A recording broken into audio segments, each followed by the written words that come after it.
Welcome to Gyanmanjari modern school YouTube ચેનલમાં આપનું સ્વાગત છે. કેમ છો બધા? મજામાં ને? દિવાળીમાં મજા આવી ને? એટલે બધાને હેપી ન્યૂ યર.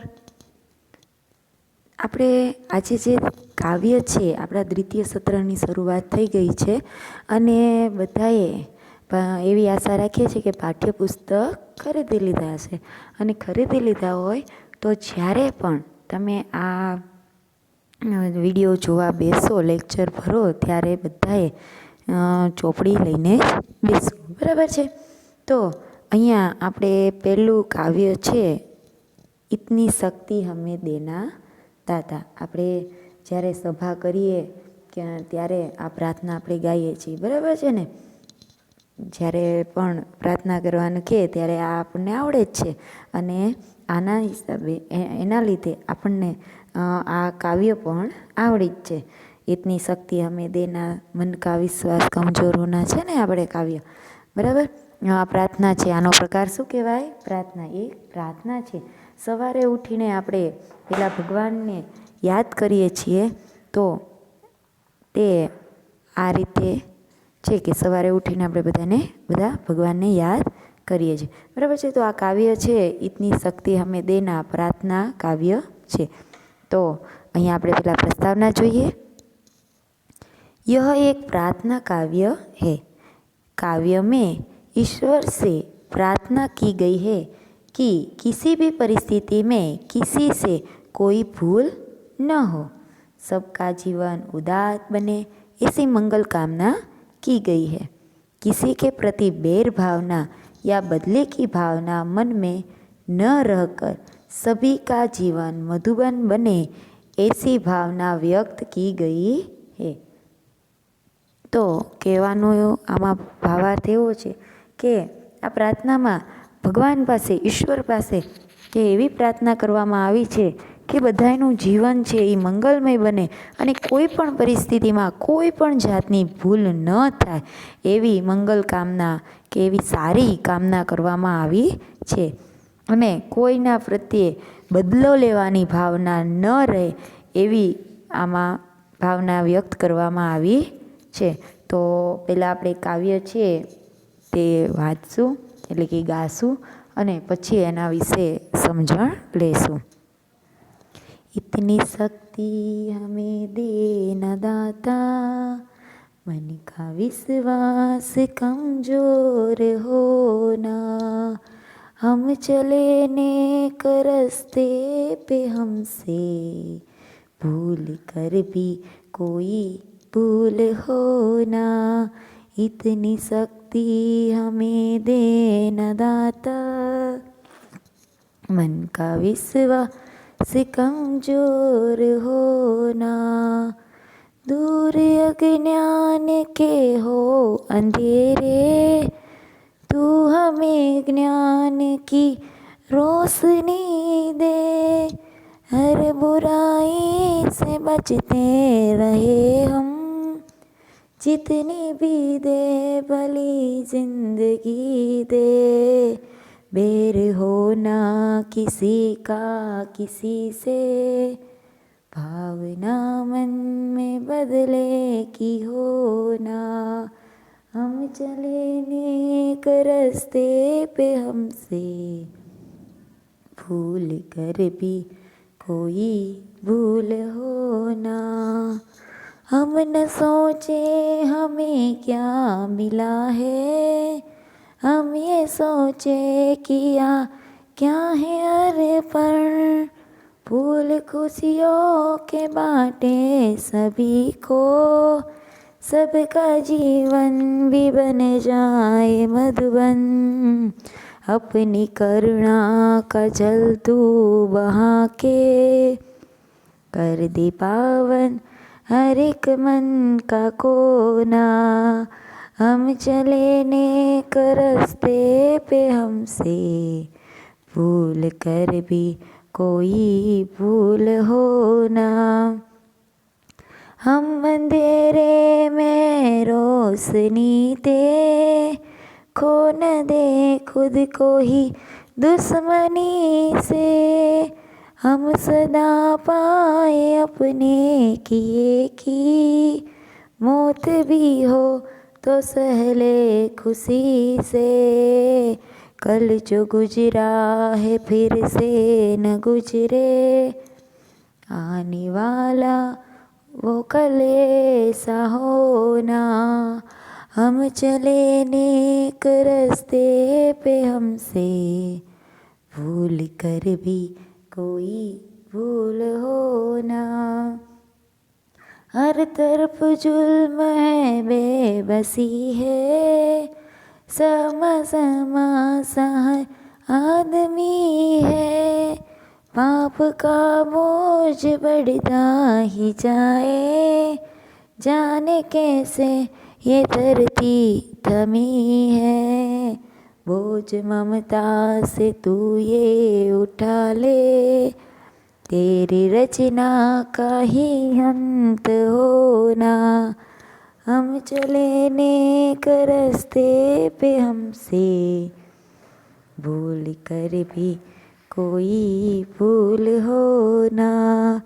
इतनी शक्ति हमें दे न दाता, मन का विश्वास कमजोर होना। બરાબર છે. અહીંયા આપણું કાવ્ય છે પૂર્ણ થાય છે.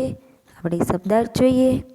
વિશ્વાસ યાની ભરોસા, नेक यानी ईमानदार, रोशनी यानी प्रकाश, बेबसी यानी लाचारी, जुल्म यानी अत्याचार, भली यानी अच्छी, अर्पण यानी अर्पित, मधुवन यानी उपवन यानी बगीचा, पावन यानी पवित्र, सहमा समय यानी डरा हुआ।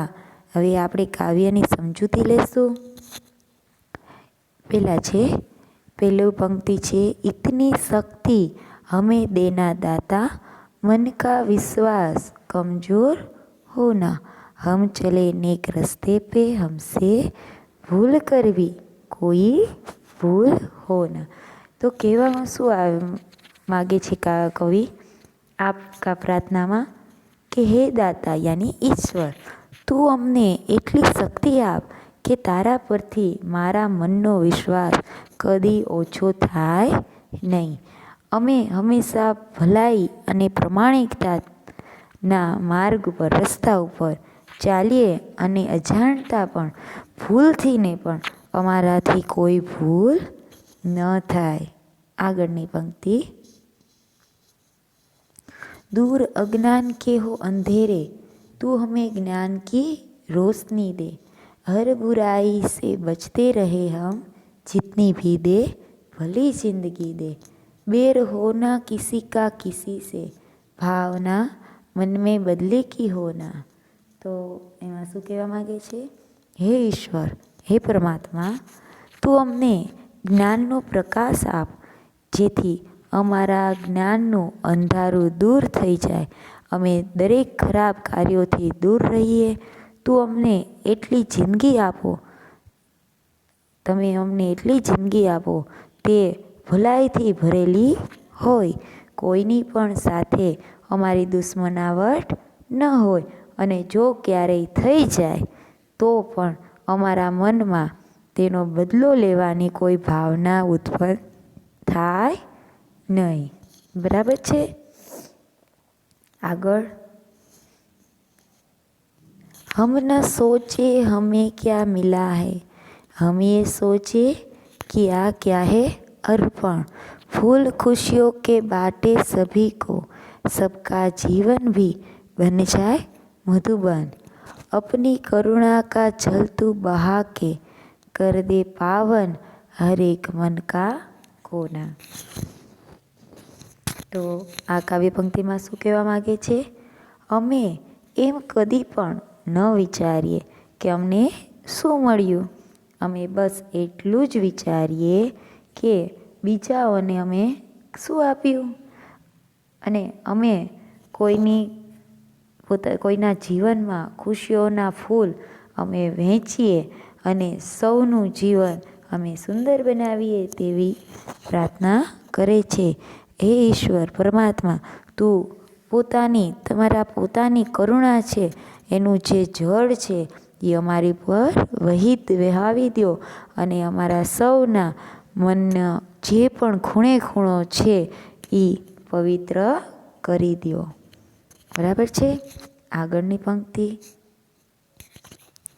हम अंधेरे में है रोशनी दे, खो न दे खुद को ही दुश्मनी से, हम सजा पाए अपने किए की, मौत भी हो तो सहले खुशी से, कल जो गुजरा है फिर से न गुजरे, आने वाला वो कल ऐसा होना. આગળ શું કહેવા માગે છે એમાં, હે પરમાત્મા, અમે અજ્ઞાનના અંધારામાં છીએ, તો તમે અમને જ્ઞાનરૂપી પ્રકાશ અમને આપો. અમે એકબીજાના દુશ્મનાવટનો અમે નાશ કરી દઈએ. અને હે ભગવાન, જો અમે કાંઈ ખોટું કરીએ તો અમને મોતની સજા મળે તો પણ અમે ખુશીથી આનંદથી અમે એનો સ્વીકાર કરી લઈએ. અને કાલે જે ખરાબ પ્રસંગ બને, ઘટના બને, એ ફરીથી હવે આવતીકાલે ન બને એવી ખરાબ ઘટના, એવું અમે મંગળ કામના કરીએ છીએ. આગળ છેલ્લી પંક્તિઓ, हर तरफ जुल्म है बेबसी है, सहसा सहसा सा हर आदमी है, पाप का बोझ बढ़ता ही जाए, जाने कैसे ये धरती थमी है, बोझ ममता से तू ये उठा ले, तेरी करुणा का ही अंत होना. પ્રાર્થનામાં કહેવામાં આવ્યું છે, આજે બધી બાજુ બહુ જ અત્યાચાર થઈ રહ્યો છે ને, લોકો તેને રોકવામાં અત્યારે અસમર્થ છે, એ રોકી શકે તેમ નથી. દરેક માણસ ડરેલો દેખાય છે અને પાપનો ભાર છે એ હવે અત્યારે વધી રહ્યો છે. ધરતી આ બધું કેવી રીતે સહન કરી રહી છે તે સમજાતું જ નથી. હે ભગવાન, હે ઈશ્વર, તું પોતાની જે આ મમતા છે એના બળથી આ ધરતીનો જે આ ભાર ઉપાડી લે અને તારી આ રચેલી આ દુનિયા નષ્ટ થતી તું એને બચાવી લે. બરાબર, આ સમજાઈ ગયું તમને આ કાવ્ય? આગળ આપણે શબ્દાર્થ તો સમજી જ ગયા છીએ. હવે જે સ્વાધ્યાયના અભ્યાસના પ્રશ્ન નહીં પણ જે સ્વાધ્યાયના પ્રશ્નો આવે તે આપણે સમજવું. એની પહેલાં જે ખાલી જગ્યા છે એ આપણે જોઈ લઈએ. એમાં ઉપર જે કાઉન્સ આપેલા છે, કોષ્ટક આપેલા છે, એના પ્રશ્નો છે, એટલે તેમાં જે વિકલ્પો આપે છે તે આમાં આપણે ખાલી જગ્યામાં પૂરવાના છે. તો પહેલું છે, રાધા પડને મેં તેજ હે, ખાલી જગ્યા ખેલ મેં નહીં, તો શું આવશે? લેકિન, લેકિન ખેલ મેં નહીં. આગળ, રોહિત બહુ તેજ ભાગા, ખાલી જગ્યામાં શું આવશે? ક્યોંકि वो गाड़ी पकड़ना चाहता था. આગળનું, સુરેશ को बुखार था, ખાલી જગ્યામાં શું આવશે? फिर भी वह स्कूल गया.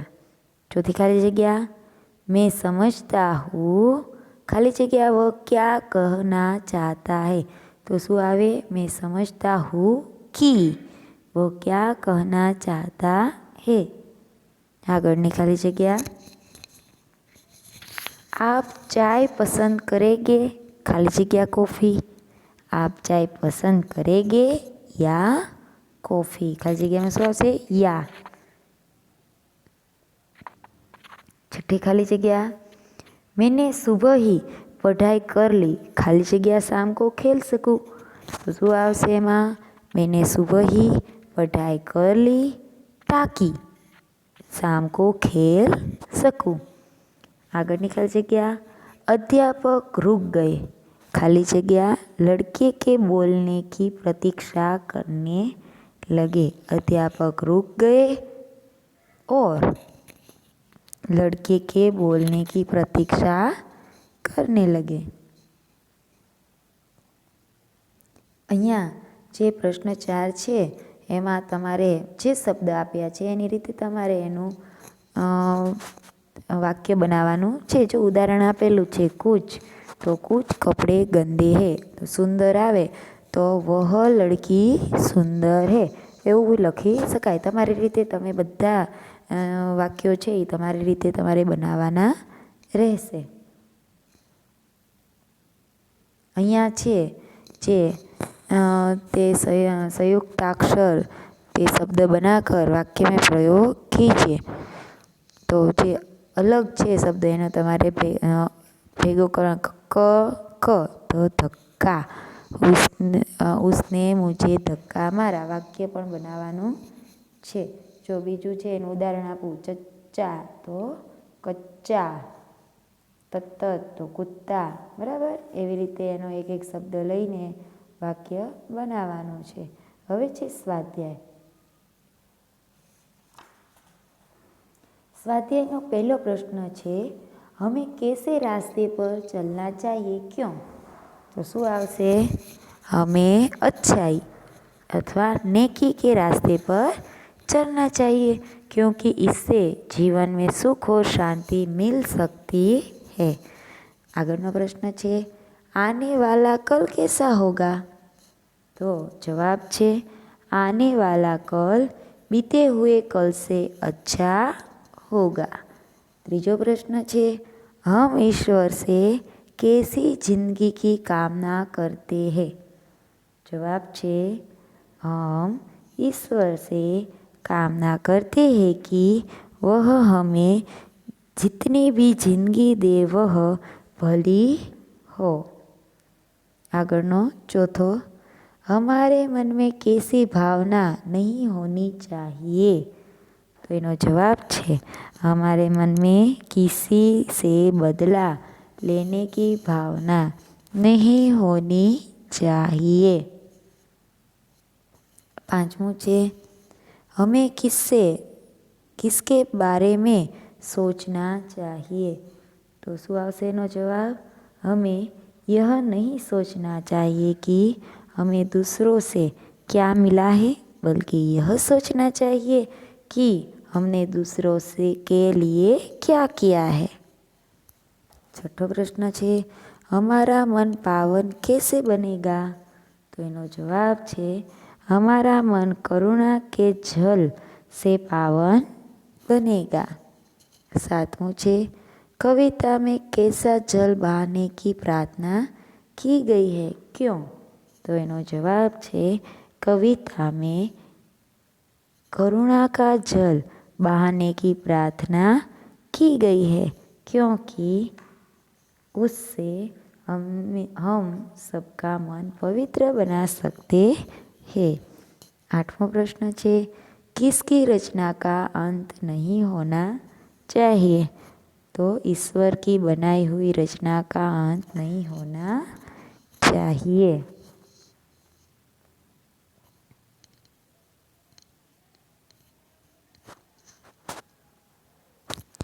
जो प्रश्न 3 पाना नंबर 5 पर एक चित्र आपेलू है, तो ते चित्र ने जोईने तमारे एक सरस मजानु जो नीचे दिए गए चित्र को देखकर चित्र का वर्णन अपने शब्दों में कीजिए.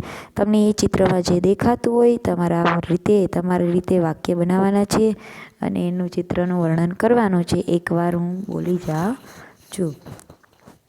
चित्र में समुद्र के तट का दृश्य दिखाया गया है. समुद्र में एक नाव है जिसके पाल पर ध्वजा फरक रही है. 2 व्यक्ति नौका विहार कर रहे हैं. एक लड़का तैर रहा है, एक लड़का गेंद से खेल रहा है. उसके पास एक महिला खड़ी है. तट पर एक लड़का पतंग उड़ा रहा है. एक लड़की हाथ में थैली लिए घूम रही है. 2 लड़के रेत से घरोंडे बना रहे हैं, यानी घर. एक गुब्बारे वाला खड़ा है. एक लड़की मुंह से फूंककर गुब्बारे से हवा भर रही है. आइसक्रीम वाला गाड़ी लेकर खड़ा है. एक महिला उससे आइसक्रीम खरीद रही है. पास में उसका बच्चा खड़ा है. बाई बारी तरफ कोने में छतरी के नीचे मेज कुर्सी लगाए 2 व्यक्ति बैठे हुए हैं। पास में नारियल के 2 वृक्ष दिख रहे हैं। सामने सूरज निकल रहा है और 2 पहाड़ भी दिख रहे हैं, पक्षी भी दिख रहे हैं। बराबर છે। અહીંયા એવું વર્ણન આપણે તમારા શબ્દમાં કરવાનું છે। હવે છે निम्नलिखित परिच्छेद का मातृभाषा में अनुवाद कीजिए। तो मातृभाषा यानी गुजराती। जो आ पेरेग्राफ છે એ ઘણીવાર પરીક્ષામાં પૂછાય છે, એટલે હું જે બોલું એનું ગુજરાતી આપ કરું તો તમારે ધ્યાન રાખવાનું છે। एक चिड़िया पेड़ पर रहती है। उसका घोंसला पेड़ पर था। घोंसले में उसके 3 बच्चे थे। वह अपने बच्चों के साथ रहती थी। एक दिन एक शिकारी वहाँ आया। वह चिड़िया को मारना चाहता था। चिड़िया ने बच्चों को घोंसले में सिर नीचा कर बैठने को कहा। वह खुद वहाँ से उड़ गई और पत्तों में छिप कर बैठ गई। शिकारी चिड़िया को न देखकर वहाँ से चला गया। तो आनो આપણે પહેલાં માતૃભાષામાં અનુવાદ કરશું। તો પહેલી લીટી છે, તો એનું આપણે માતૃભાષામાં અનુવાદ કરશું ગુજરાતીમાં। એક ચકલી વૃક્ષ પર રહેતી હતી। તેનો માળો વૃક્ષ પર હતો, યાની ઝાડ ઉપર। માળામાં તેના 3 બચ્ચા હતા। તે પોતાના બચ્ચા સાથે રહેતી હતી। એક દિવસ એક શિકારી ત્યાં આવ્યો। તે ચકલીને મારી નાખવા માગતો હતો। ચકલીએ બચ્ચાને માળામાં માથું નીચું કરીને બેસવા કહ્યું, તો પોતે ત્યાંથી ઉડી ગઈ અને પાંદડામાં છુપાઈ ગઈ ને બેસી ગઈ। ચકલીને ન જોઈને શિકારી ત્યાંથી જતો રહ્યો। આગળ છે કાવ્ય પંક્તિઓ કા ભાવાર્થ लिखिए। तो આપણે અહીંયા 2 કાવ્ય પંક્તિ આપેલી છે, જે આપણા કાવ્યમાંથી જ છે। તો પહેલું છે બેर होना किसी का किसी से, भावना मन में बदलेगी होना। તો એનું આપણે કાવ્ય પંક્તિનો ભાવાર્થ લખશું। હિન્દીમાં જ તમારે કાવ્ય પંક્તિનો ભાવાર્થ લખવાનો રહેશે। તો એનો ભાવાર્થ છે हमसे किसी से दुश्मनी न हो, और अगर कभी हो जाए तो हमारे मन में उसका बदला लेने की भावना पैदा न हो। आगर अपनी करुणा का जल तू बहा के कर दे पावन हर एक मन का कोना। एनो भावार्थ छे हे ईश्वर, तू अपनी करुणा का जल बहा कर हम सब के मन का हर एक कोना पवित्र कर दे। बराबर छे। तो अहींया આપણો આ કાવ્ય પૂર્ણ થઈ ગયું, સ્વાધ્યાય પૂર્ણ થઈ ગયું છે। તો સરસ રીતે તમારી પાકી બુકમાં, જો અત્યારથી જ તે હું કહી દઉં છું, પાકી બુકમાં જે આ સ્વાધ્યાયના 8 પ્રશ્ન છે, પ્રશ્ન 1ના 8 પેટા પ્રશ્ન છે, તે તમારે પહેલાં તો તમારું નામ દ્વિતીય સત્રની બુક બનાવવાની છે। અને પહેલાં તો તમારે એમાં અનુક્રમણિકા, એમાં ક્રમ, પાઠનું નામ આવશે, પાઠ અથવા કાવ્ય, પછી તેમાં સહી અને તારીખ। બરાબર છે। એવી રીતે લખીને અનુક્રમણિકા બનાવવાની છે। અનુક્રમણિકા વગર તમારી કોઈ પણ બુક ચેક થશે નહીં। અને પછી તમારે પાઠ અથવા કાવ્ય એક કરીને 1, 2 જે આવતું હોય એવી રીતે પછી તમારે અહીંયા શબ્દાર્થ લખવાના છે સારા અક્ષરે, અને પછી સ્વાધ્યાય ચાલુ કરવાનો છે। એના 8 પ્રશ્ન પહેલાં સૂચના લખવાની છે, નિમ્નલિખિત પ્રશ્નો કે ઉત્તર લીખીએ। એના 8 પ્રશ્નના જવાબ તમારે પાકી બુકમાં લખી નાખવાના જ છે। બરાબર છે। અને તમારું હોમવર્ક છે એ તમારા વિડીયોની પછી તમારે નીચે જ તમારું હોમવર્ક મુકાઈ જશે। બરાબર છે। જેમ આપણે પ્રથમ સત્રમાં કરતા હતા તેવી જ રીતે। તો હું એવી આશા રાખું છું કે તમને આ કાવ્ય સમજાઈ ગયું હશે। અને એવું નહીં કહેતા કે આ પ્રશ્નના જવાબ અમે ક્યાંથી લખીએ, અમારી પાસે નવનીત નથી, પણ હું આ બધા પ્રશ્નના જવાબ અત્યારે તમને આ વિડીયોમાં અમે બોલી જ ગઈ છું અને સમજાવી પણ દીધા છે। એટલે પાછળ વિડીયો ફરીને કરીને તમે વાંચતા જજો, સાંભળતા જજો અને લખતા જજો. બરાબર છે. તો હવેના આપણે નેક્સ્ટ વિડીયોમાં મળશું. ત્યાં સુધી આવજો.